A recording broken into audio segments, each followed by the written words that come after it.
Welcome to the Crazy Wisdom Podcast. My guest today is Nathan Mintz. He is the CEO and co-founder of CX2, which we'll get into in a minute. But we're going to have a long, freewheeling conversation about defense tech, the Gundo, and whatever else comes up. So welcome to the show. Thanks, Stuart. And I got to correct you right out the gate. It's actually just Gundo, not the Gundo. I was once upbraided by the mayor of El Segundo for calling it the Gundo. And since then, I have taken it upon myself to evangelize Gundo. Unfortunately, all the new Gundites decided to troll my poll that I put on Twitter, which I brutally lost, and said that it's the Gundo. But I've now had two mayors of El Segundo weigh in on this, and I think there was something that happened with San Francisco as well. San Fran. I think it's illegal to call it San Fran. You have to call it either yeah, or San Francisco. yeah. I think that's probably accurate. I mean, I grew up. I was kind of on the exurbs of the Bay Area. I don't know. Does Monterey Carmel Valley count as exurbs? I mean, I guess there are a few crazy people that drive into Silicon Valley from there on a weekly basis. But a second, I got somebody drilling in the background, and I can close my window. So what's your take on, we've got San Francisco, we've got as the sort of the headquarters of software, headquarters of AI, but doesn't really seem like it's the headquarters of deep tech and hard tech, where you are in Gundo. That's where the headquarters of deep tech and hard tech. Like if you want to solve a physical problem, you need to go to Gundo or maybe like Chicago. Although there's some guy on not Twitter, Chicago. Yeah, There's not a lot of startup activity in Chicago, but yeah, I mean, I would say LA definitely is the epicenter of hard tech, space tech. Maybe not so much like the fusion stuff. I think a lot of that is sort of dispersed. Like for example, Examer, one of the companies I worked with, is setting up in Denver, Colorado. Another company, Hexium, is in Austin.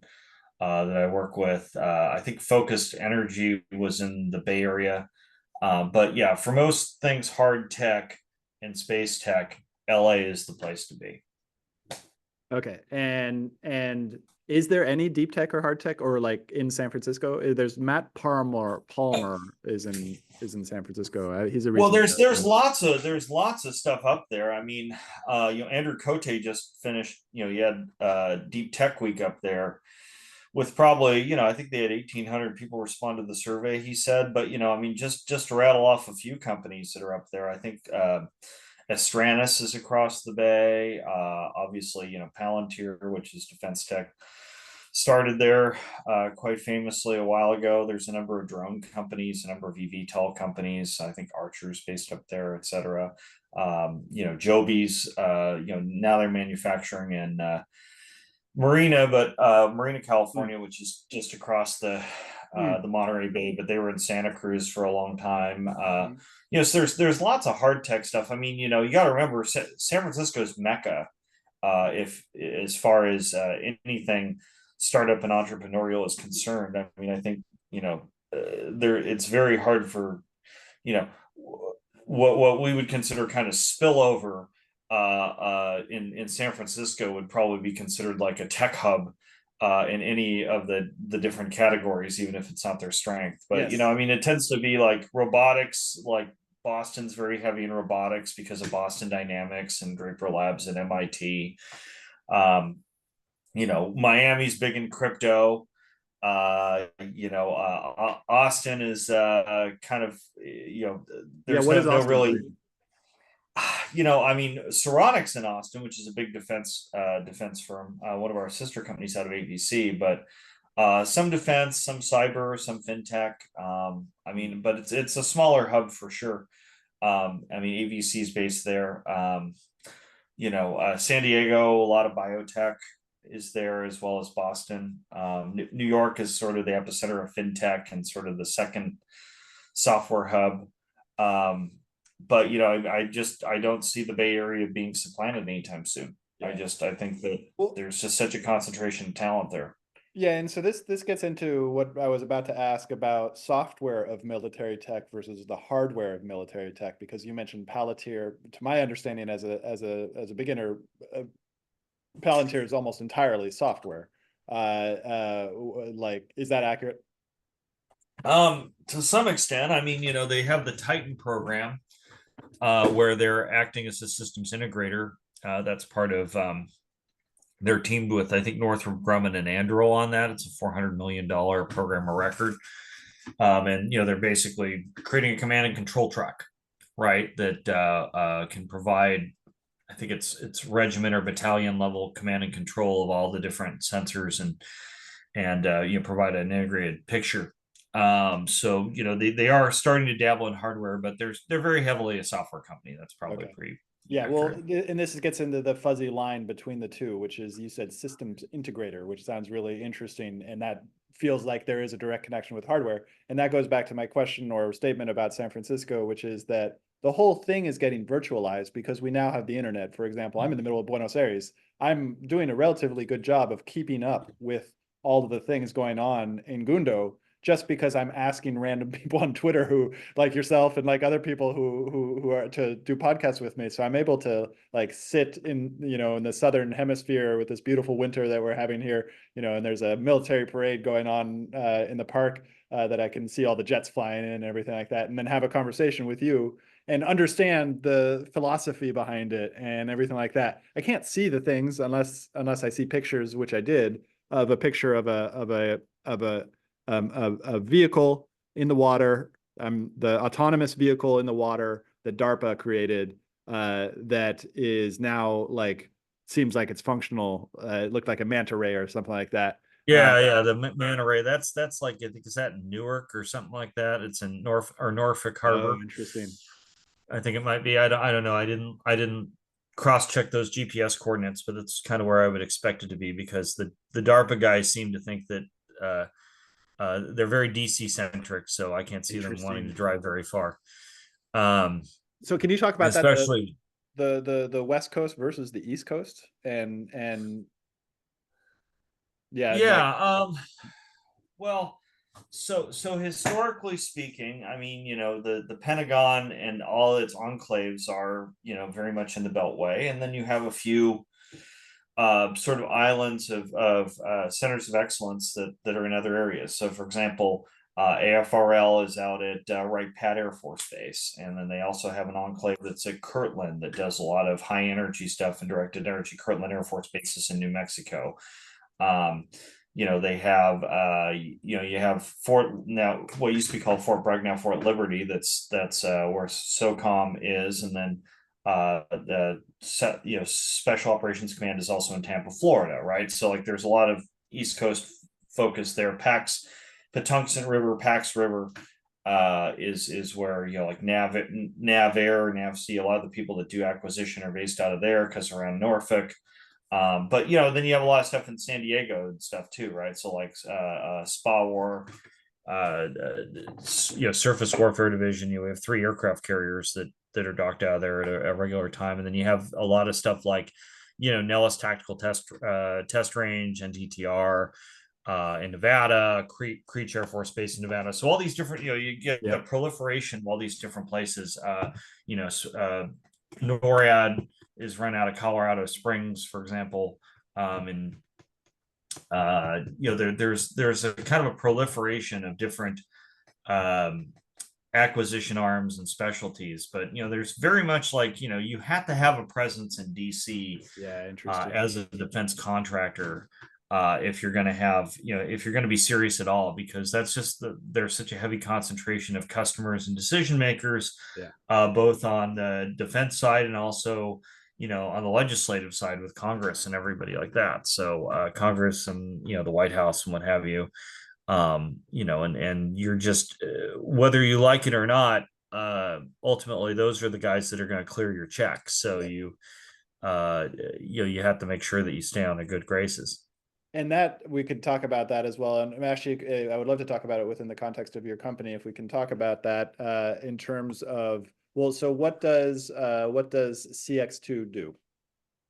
Well, so CX2, what we're trying to do is make a next generation electronic warfare prime that's really focused on the electronic battlefield of the 21st century. And warfare. What we're seeing, and I just got back from a 2-week trip to Ukraine last month. Wow.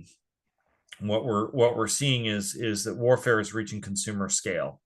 We have thousands of drones, drone jammers, tens of thousands of autonomous systems that are fighting these wars by proxy in cooperation with human soldiers, and they're defeating these multi-million-dollar systems on a regular basis that we thought were invincible. I mean, you have a $1,500 drone taking out a $4 million T-84 tank, right? Or you have the Russians can't get their can't get airplanes within 40 miles because they're so afraid that the integrated IAD systems, integrated air defense systems, are going to take them down. So instead, they build glide bombs that ride in, or these Lancet bombs that they can launch from well behind their lines and then take out targets on the front. So warfare is reaching consumer scale, and precision control and situational awareness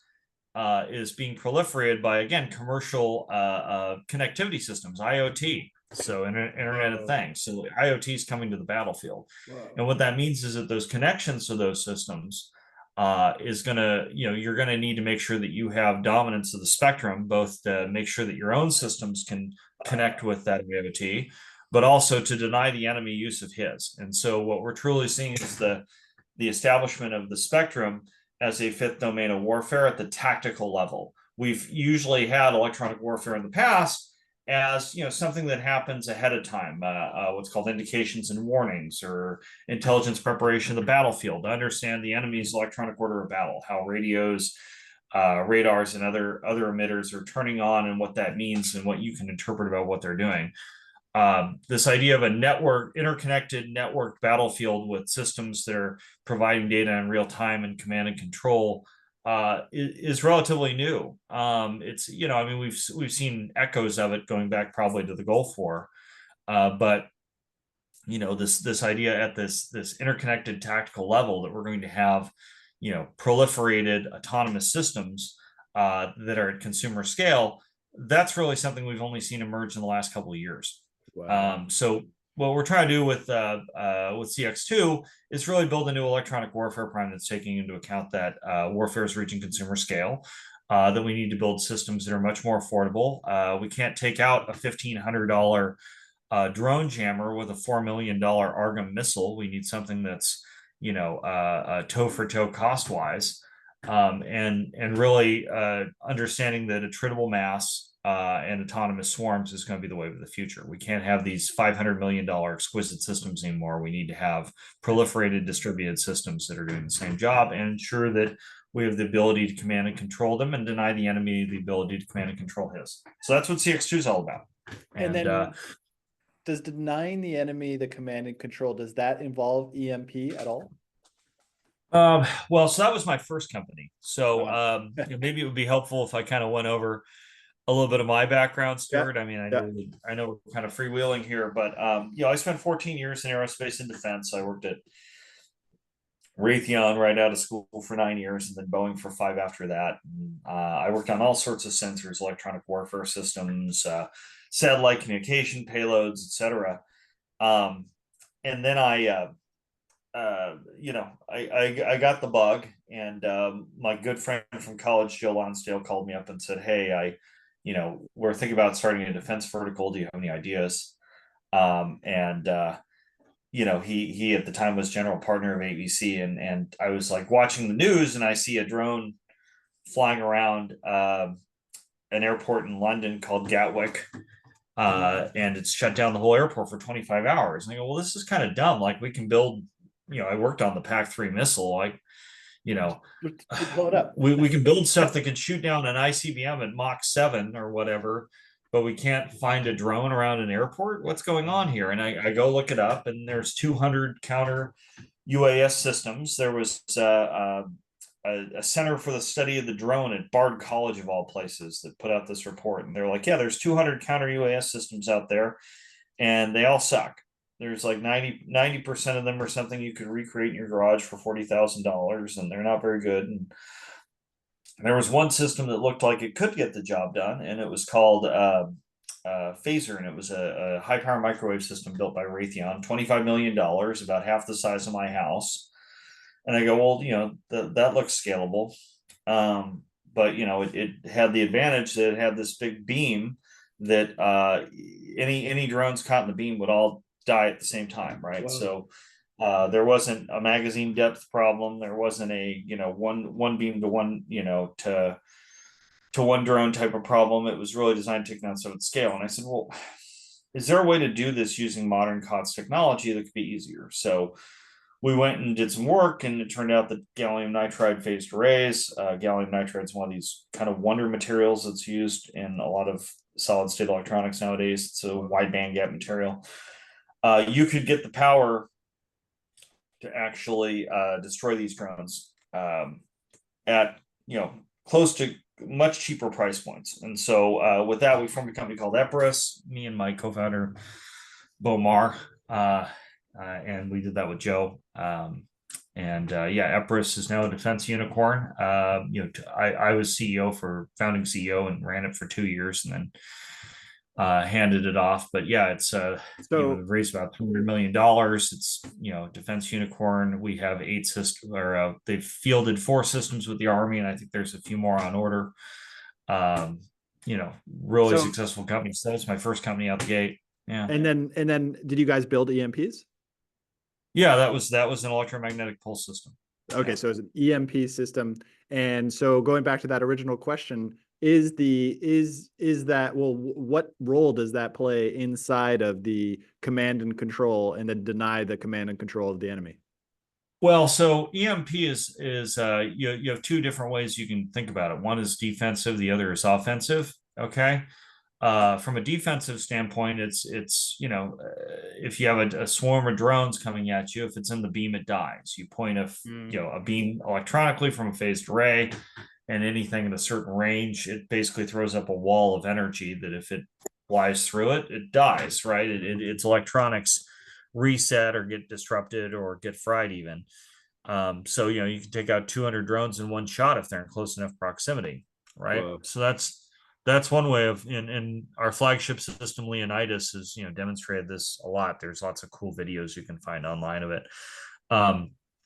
From an offensive standpoint, you can think about it on a mobile platform, and the same EMP that could take out, say, a drone in the air or an outboard motor on a boat, or could also fly over a convoy and stop all the engines in the cars, or it could fry all the computers in a building, and it's a little bit more of it's a little harder to control the effect is all. It's not quite as nuanced. Got it. So but it's an incredible capability.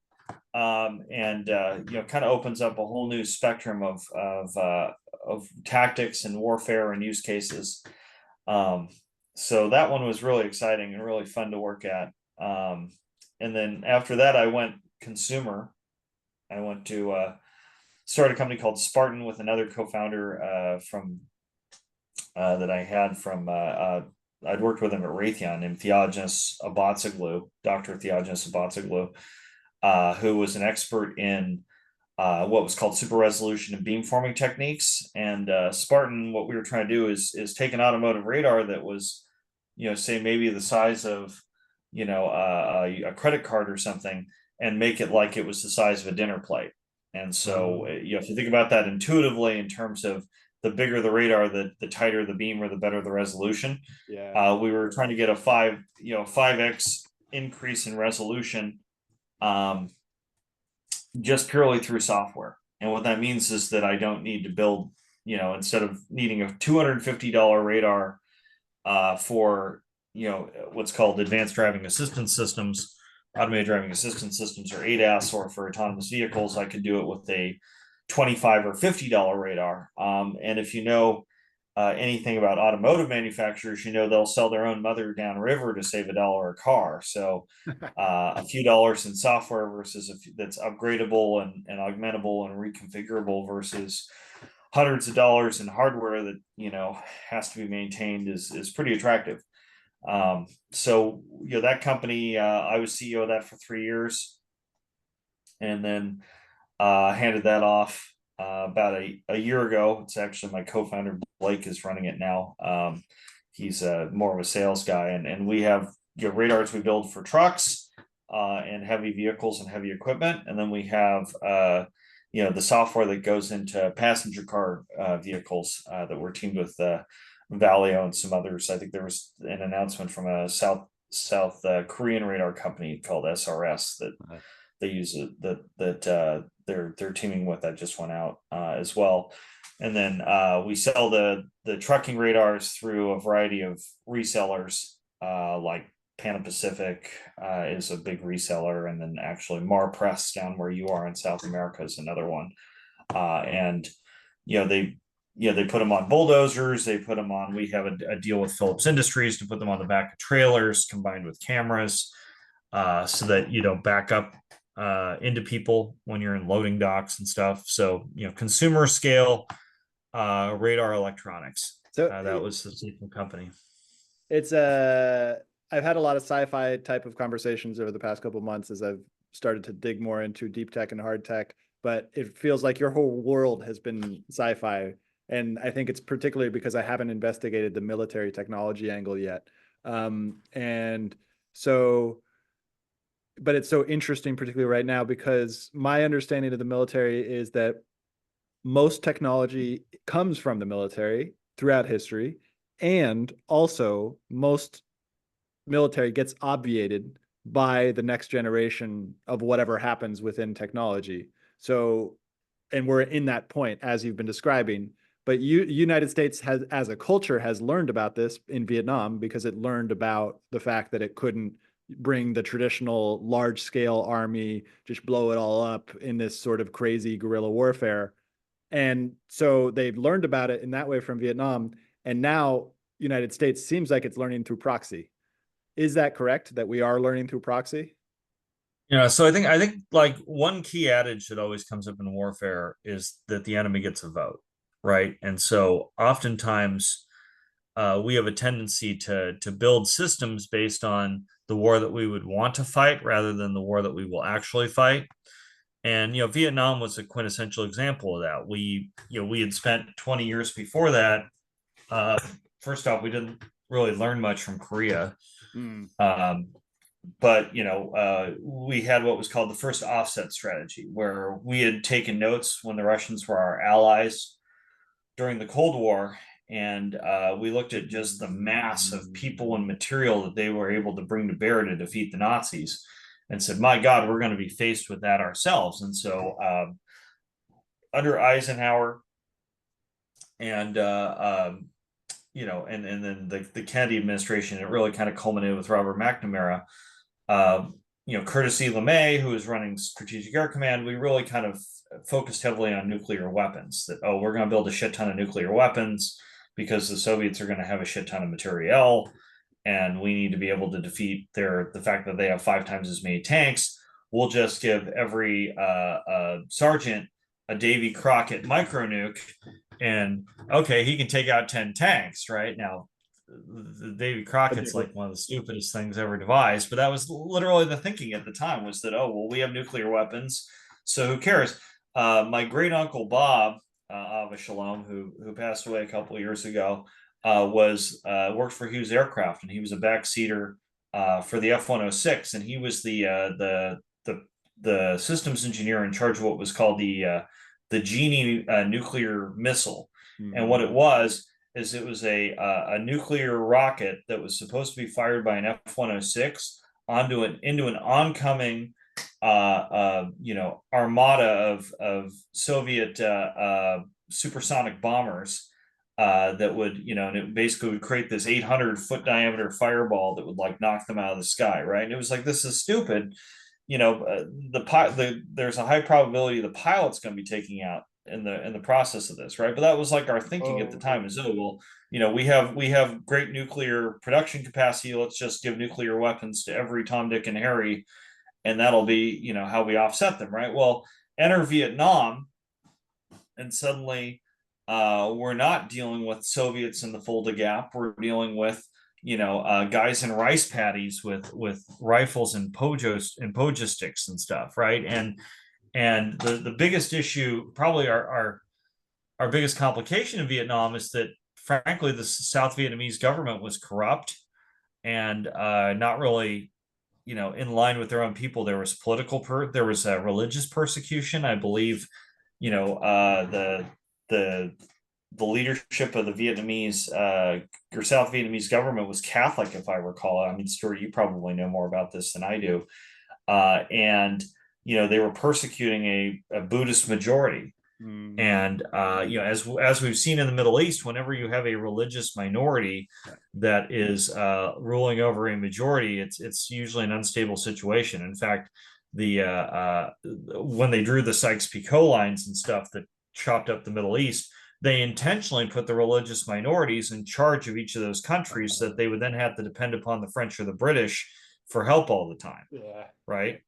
So, but in Vietnam, we were faced with an enemy that was much more asymmetric than what we were used to. And we were hoping to fight a big, run it up the middle type of operation, kind of like what we've been training in the Fulda Gap, and that wasn't what we got. And that even in like just the things that we had been emphasizing, like, from an Air Force standpoint, at the low point of the Vietnam War, we had an even exchange ratio between the North Vietnamese Air Force and us. Like, in other words, we were losing one plane for every plane they lost, and it actually started to tilt the other direction. And at that point, they kind of realized there was a couple of key insights on why that was happening. One was that the Russian planes, the MiG-17 and the MiG-21, were actually more maneuverable than our planes. Okay, and we just assumed, oh, well, we have missiles and, we're building interceptors and it's all about making the planes fly faster and higher. And that wasn't the case at all. You still needed a dogfight, right? Because you still, most of the time the missiles weren't very good in what's called closing situations. They were better in opening situations, because you needed to have the engines so that the IR seeker had a big hot target to go after. There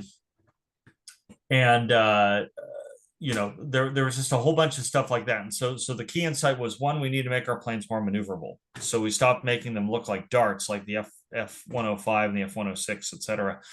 F-102, like all those F-100 type of planes, they all looked like a dart, right? Because they were designed to be really fast, high interceptors at Mach 2, Mach 3. And we started making planes that look more like F-15s and F-16s, where they have big wings that are designed to, have, relatively high air loading, so they can turn fast and they can bleed energy and recover energy fast, and really designing planes for maneuverability.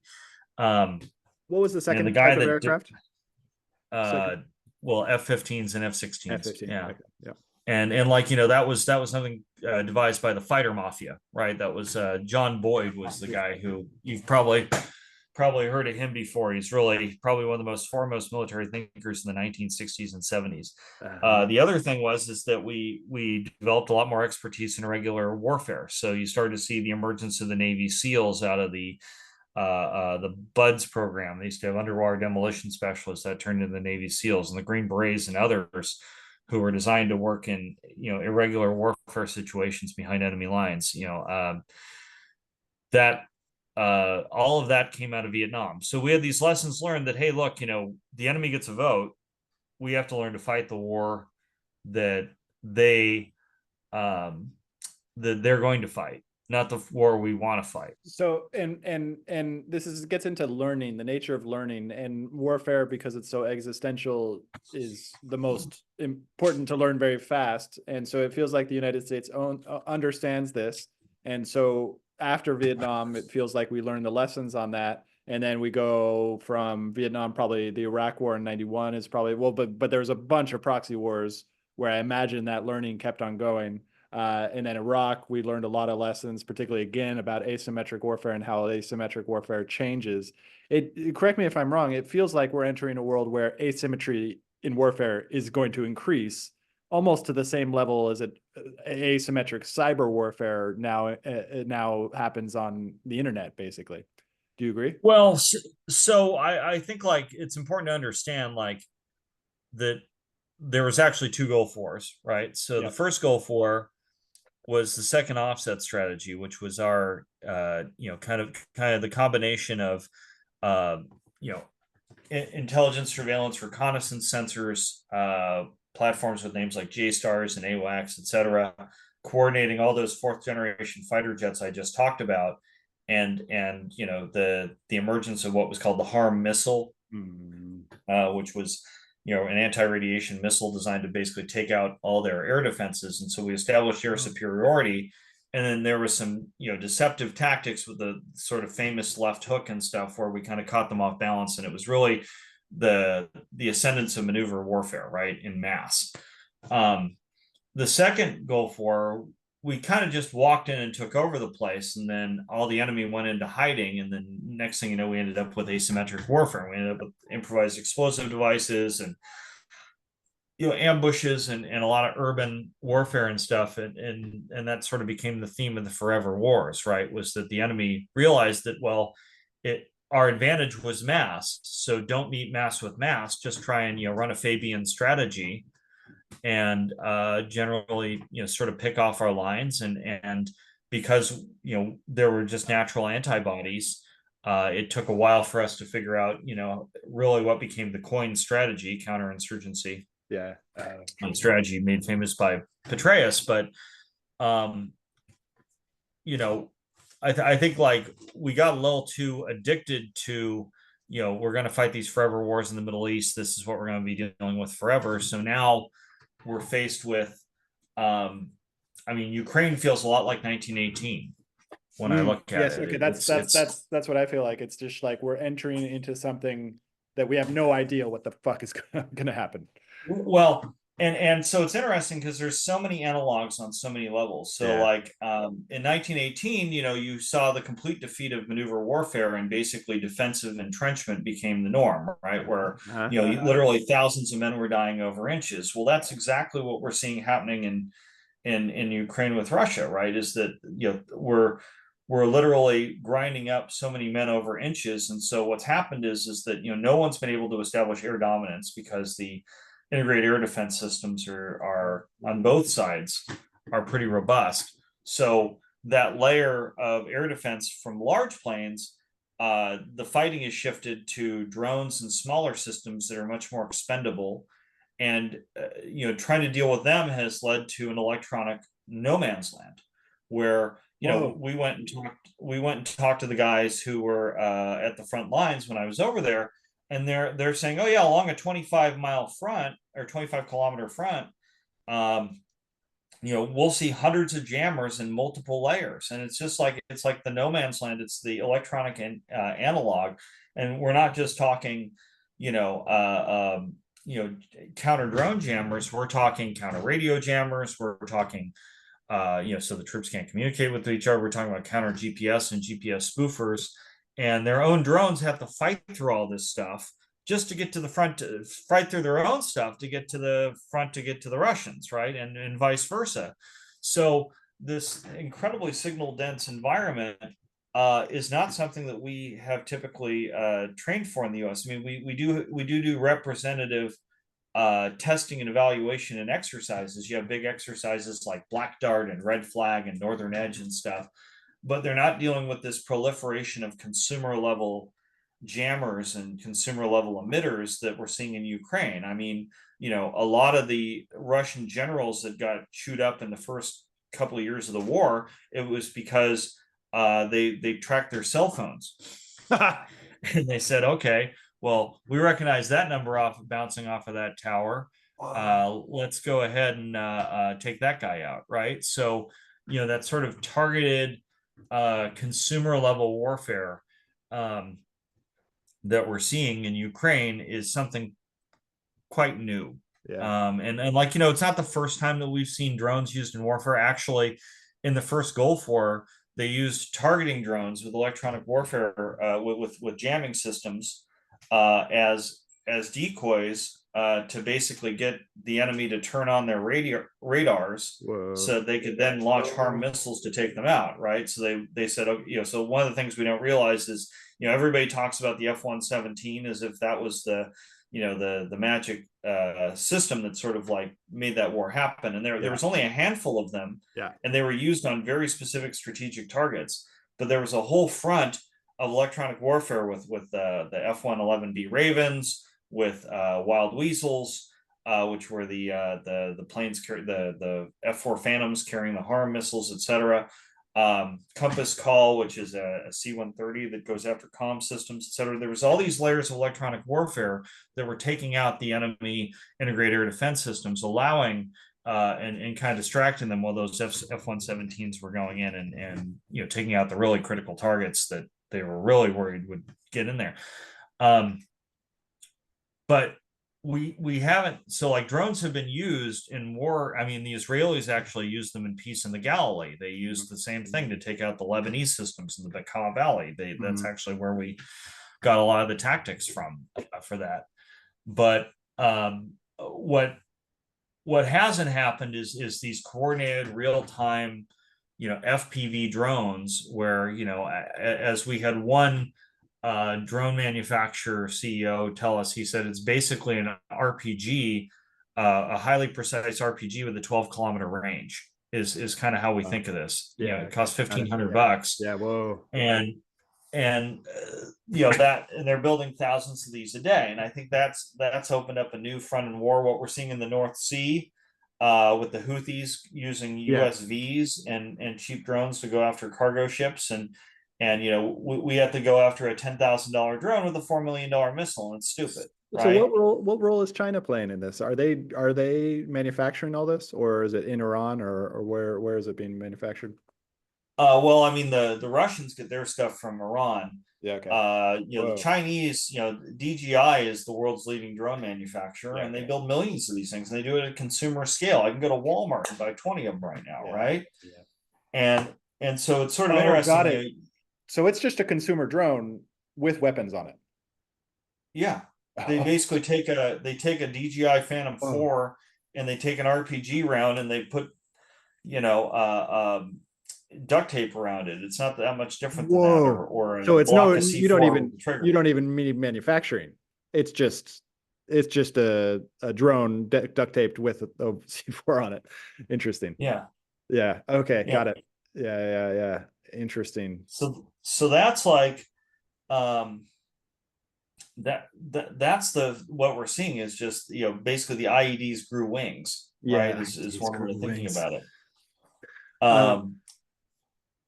So where do we head? The last 10 minutes, where does it go from here? Where do we, if I remember 15 years ago when I used to play video games, there was a sort of idea or fantasy that in the future, a war would just be between machines, in the same way that, you had fixed battles in the back in the day where nobody really fought it, but it was just sort of like a gentlemanly thing that you go out and you try to give it your all, and you go and you do it. And if you don't win, no big deal. Not many people were actually even shooting the weapons or anything like that. It was just kind of like this free for all. It was like chivalry or something like that. And do you think that that's where it's going to head, is like machines fighting machines? Or will it be some strange combination of humans, machines, civilian populations? Well, I mean, I think you're going to have man-to-man teaming. I think one thing we're seeing is the traditional defense industrial complex with sort of purpose-built companies that specifically work on weapon systems only, is being supplanted by what we would call dual-use technologies. So suddenly it's like, okay, I have an eVTOL that can be used for both passenger ferrying, but also has uses like a military platform. I have a drone that has verified commercial applications. I mean, go try and buy a house that doesn't have a drone flyover nowadays on MLS or whatever. That's more than $1 million. Or the cell phones. I mean, it's a communication system and a research system and a tactical interface all in one. But it also, I can use it to check my bank account, right? So I think you're going to see this proliferation of dual use technologies that really is going to bring a lot of new players into the defense industrial base. And traditional players just you're still going to need the $4 million systems, but you're not going to need them in quantity, right? And like you're still going to need some exquisite systems, but they're going to need to be supplanted by man-to-man teaming with lots of proliferated drones, right? So you take the $500 million rivet joint and you add 100, 200, 300, or maybe dozens of smaller drones that can spread out over a larger area. And then you don't need to worry about, oh, I've got this, $500 million asset with 24 people in it, but I can't get within 400 miles of China because it'll get taken out by a missile, right? So the human becomes the quarterback in that sort of scenario. And, you still have humans there. It's the same thing that's going to happen to AI in terms of knowledge work.